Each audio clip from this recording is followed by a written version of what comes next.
This video's goal is about helping you think differently on your dating journey, getting out of your own head, because a lot of us are in our own head, especially with how we're feeling on a first date or, just day to day. The art of authentic connection, being truly social in Christian dating. Let's jump in. Because in our world filled with screens, digital interactions, it's too easy to hide behind those screens and almost portray yourself a certain way. And it's so hard to get to know someone, truly engaging with that person and seeing them for who they are, a unique creation, a child of God. So this skill is skill number 1, being truly social.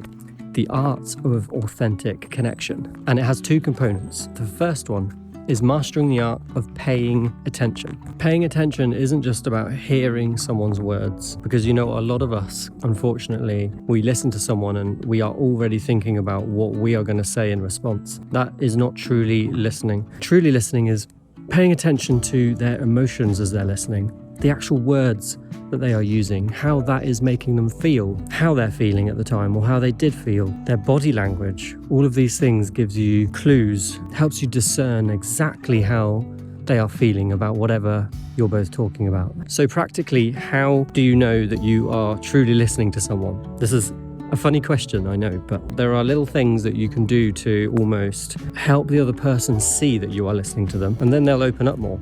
So it's as simple as, are your arms crossed? When your arms are crossed, it kind of looks like you're closed off. If you have open arms, you're open to hearing what they want to say, you're interested, it's a lot calmer, a nicer, positive atmosphere, which will overall help them open up more and keep the conversation flowing. And often the other person will subtly mirror your body language, and so it will help them relax too. And this overall will create a much more open, relaxed, and connected atmosphere. And then what you can do is engage in active listening techniques. And these are really simple. Things such as paraphrasing what they've just said, saying back to them what they've just said. Not exactly, but it will tell them that you are listening to them. You are taking in what they've said. You can try phrases such as, so if I'm hearing you correctly, you're saying this and you're feeling like this, etc. I found that really helps someone to know that I've listened to them and I care. At the end of the day, people want to know that you really care about what they're saying and they're being heard. Or you might say, it sounds like you're feeling, frustrated right now, or you're overwhelmed right now. Can I help you? How can I help you with this? How can I help you to feel better? Is there something I can do?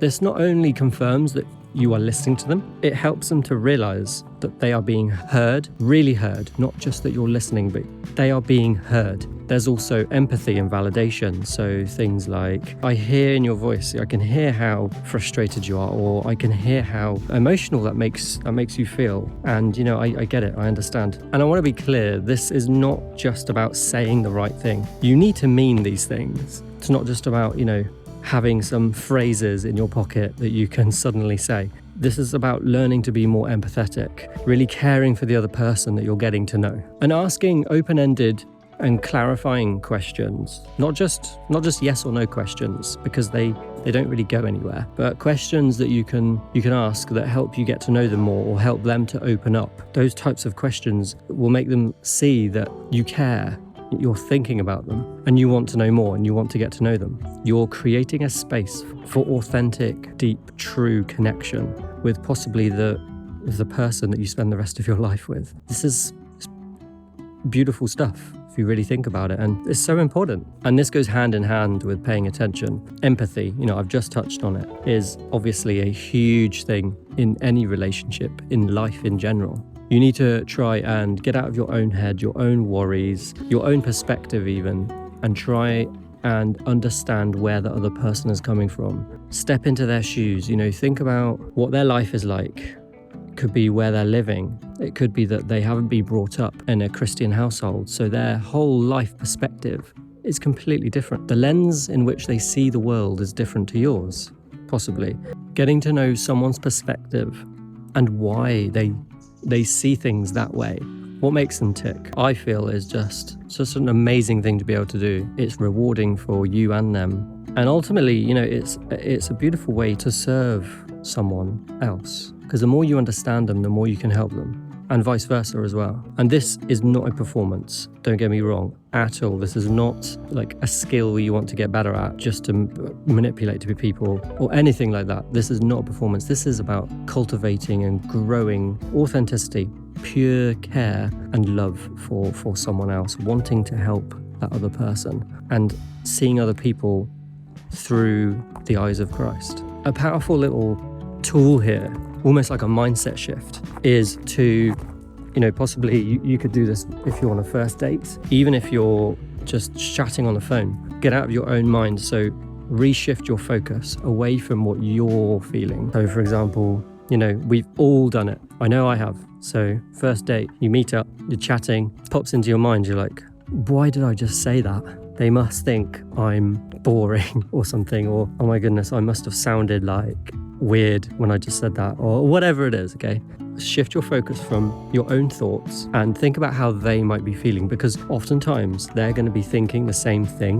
They're going to be thinking those questions as well. If they're quiet, they might be just nervous. It might not be that they're uninterested.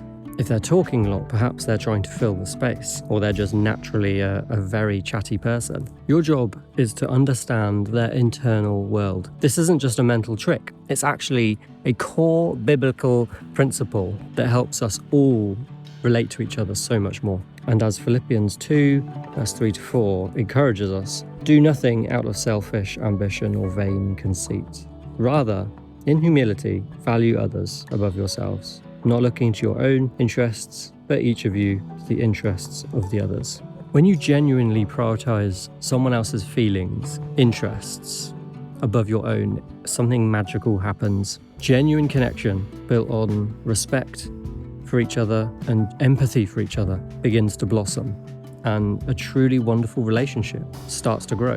So I really hope this video helped you. If it did, please share it with someone that could really do with watching it and could really do with this help. And please give it a quick like somewhere around here. Thank you so much for watching. Please let us know in the comments, by the way, if you found this helpful. And if you have any questions, let us know and we will try and help you. Thank you so much. See you in the next video. Bye-bye.